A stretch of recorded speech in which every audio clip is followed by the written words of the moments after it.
একটি স্বপ্ন থেকে শুরু জ্ঞান, গবেষণা আর উদ্ভাবনের এক অনন্য যাত্রা। 2 দশকেরও বেশি সময় আগে 2005 সালে স্টেট ইউনিভার্সিটি অফ বাংলাদেশে যাত্রা শুরু করে food engineering and nutrition science বিভাগ। আজ সেই পথ চলার 21 বছর। বর্তমানে এই বিভাগে প্রায় 300 জন শিক্ষার্থী অধ্যয়ন করছে। সেই সাথে বিভাগে রয়েছে 11 জন ফুল টাইম শিক্ষক, 4 জন কর্মকর্তা কর্মচারী। খাদ্য ও পুষ্টি সম্পর্কিত বিজ্ঞান ভিত্তিক জ্ঞান ও দক্ষতার সমন্বয়ে আমরা গড়ে তুলছি দক্ষ খাদ্য প্রকৌশলী, পুষ্টিবিদ ও ডায়েটিশিয়ান, যারা খাদ্য নিরাপত্তা নিশ্চিতে ও জনস্বাস্থ্য সুরক্ষায় নিরলস কাজ করে চলেছে।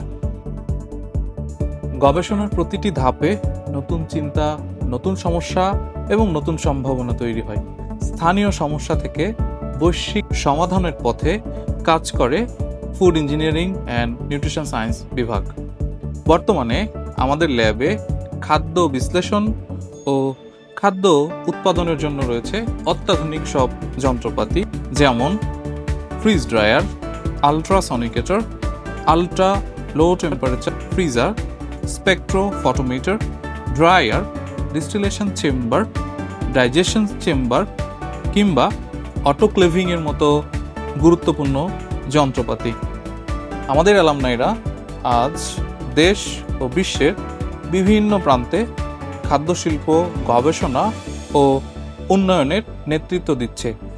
বর্তমানে আমাদের দেশে যেসব ফুড ইন্ডাস্ট্রি রয়েছে, সেখানে বেশিরভাগ শিক্ষার্থী স্টেট ইউনিভার্সিটি অফ বাংলাদেশের food engineering and nutrition science বিভাগের অ্যালামনাই। এখানে শুধু পড়াশোনা নয়, এখানে আছে বন্ধুত্ব, খুনসুটি কিংবা জমি আড্ডা, আর বুক জুড়ে আছে স্বপ্ন পূরণের এক অপার আকাঙ্ক্ষা। 21 বছরে দাঁড়িয়ে আমরা এগিয়ে চলেছি টেকসই ও নিরাপদ খাদ্য ব্যবস্থা নিশ্চিতে ও উদ্ভাবনের নতুন দিগন্তে। 21 বছরের গৌরব, FENS, nourishing minds, shaping futures.